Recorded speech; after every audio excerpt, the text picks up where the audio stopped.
a very lean 185 pounds. Absolutely. And you know what? I haven't seen hair like that since good old. You know what I'm talking about. You don't know who you're talking about. Kentucky good old boy. I don't know. Professional fighter. Tyler Voss. Speaking of Tyler Voss, not to get sidetracked here. What's up with him? I haven't seen him forever. He retired. Oh, he did retire. Yeah. After going out to Team Alpha Male. Introducing his opponent fighting out of the red corner, weighing in at 185 pounds, preparing a 502. Ben Sargent? Yes, you got it. That's who I was talking about. Locks of hair, good old Ben Sargent. But now making his way to cage is his opponent, Gavin's opponent, Marcus Hudson. Undefeated 3-0. So as the good old cliche goes, somebody owes has to go. Somebody has to go.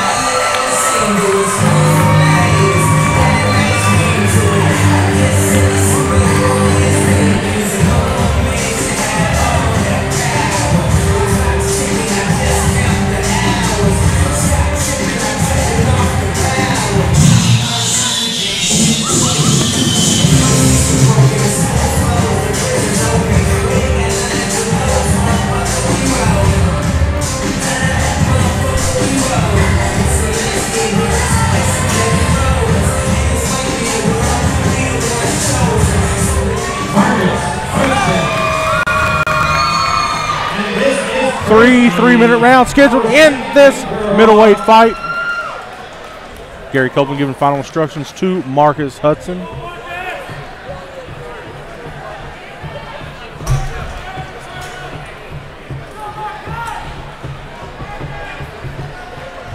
Checking with the judges. Timekeeper, we're good to go. Gavin is in the black Your Fight board shorts. Marcus is in the bad boy black and gray trimmed Valley Tudo shorts. Gavin goes for a takedown. Marcus stops it. Yep. Pushed up against the cage. Jinx.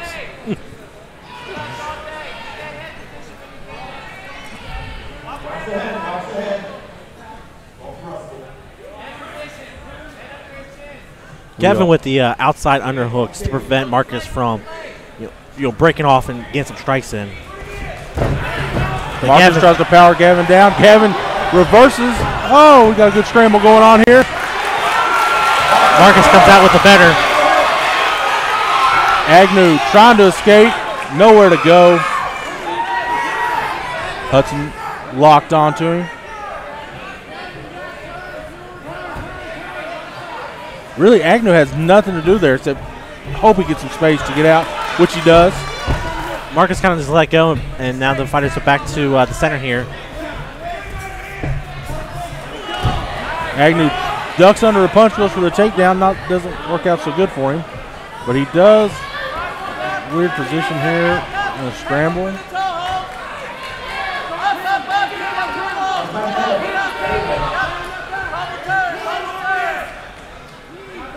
See what Agnew do. Knees to the back of the leg of Hudson.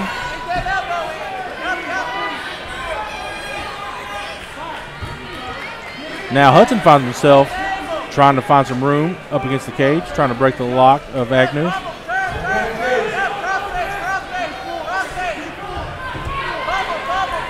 We saw Hudson power Agnew down. Can Agnew do the same?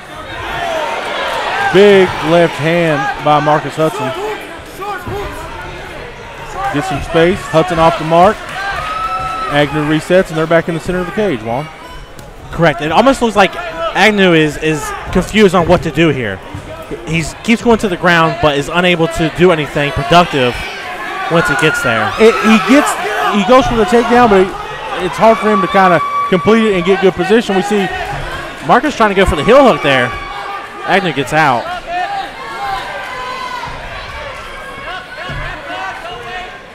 Agnew now on top with the half guard position. Marcus scrambling to get out. Rolls to his side. Agnew doing good, staying heavy on top there.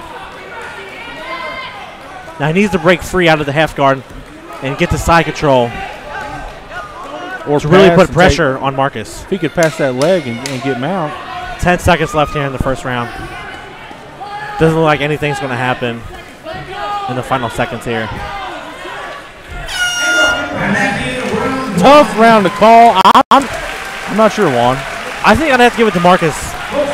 I think I'm going to go with Agnew. A little bit more aggressive, a little bit more control. I see it the other way. Marcus was the more controlling fighter of the two. He was being more aggressive. I feel like he played. It's a tale of two parts of the round. The first minute and a half, I'll probably go Hudson. Second minute and a half, probably go Agnew. You can definitely tell Hudson lost some steam in the second half of the first round there. And Agnew did kind of find himself. And that was evident by the being on top there for the last portion of the first round. Again, wasn't able to do much. Didn't even throw. He threw one punch there at the end. I would still have to give it to Hudson, though. But, if it goes to the judges' scorecards, we'll see what they say. But I'm giving this one to Hudson. All right. Now, coming out to the second round, if you were in the corner of Gavin Agnew, what would you be telling your fighter? Do something with those takedowns. Get the takedown. Get a position where you can go to work. Hudson was very good at kind of augmenting where they were at once they hit the ground and kind of stifling a little bit of the takedown to his advantage. So when Agnew goes for the takedown, you got to commit 100% on that. Absolutely, I think.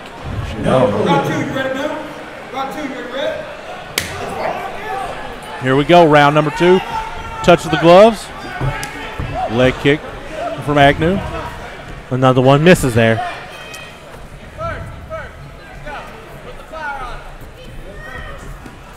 Left hand off the mark. Counter there for Marcus with the uppercut. Agnew, that's 2 fights in a row where you see fighters duck their head when they come in. It's just that inexperience, and they're kind of not 100% confident in the takedown. And so they put their head down, trying to go for that takedown. And in this case, again, Marcus stops it. Fighters are clutched up against the cage. Nice knee from Agnew. Taking Agnew for a ride, slams him down. You have to do more holding there. See maybe Hudson trying to go into side control. I see Hudson now in the half guard position. Agnew is holding on to the head of Marcus to prevent him from further getting into better position.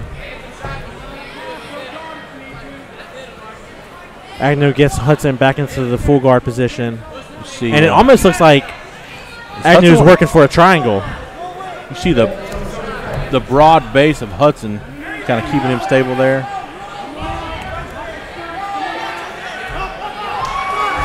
Agnew overpowers Hudson for the reversal. Just straight powers through it.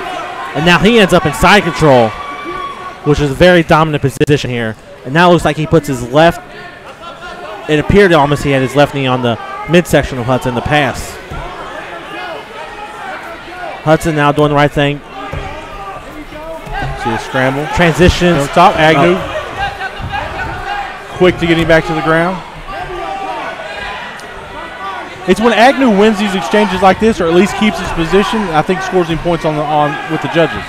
Agnew is throwing strikes. We can't tell from our position if the strikes are landing to the face of Hudson, which Agnew does have one hand tied up, so Hudson is only using one hand to defend. It almost looks like a crucifix position. And again, we can't see from our angle if those strikes are connecting, but I'd almost say 100% that they are. Gary Copeland telling Hudson he needs to defend himself. Hudson's trying to buck out underneath. Agnew's got a solid position here. He does. And if he can, just stay on top of him, put all of his weight. And it looks like that's it. That is over, ladies and gentlemen.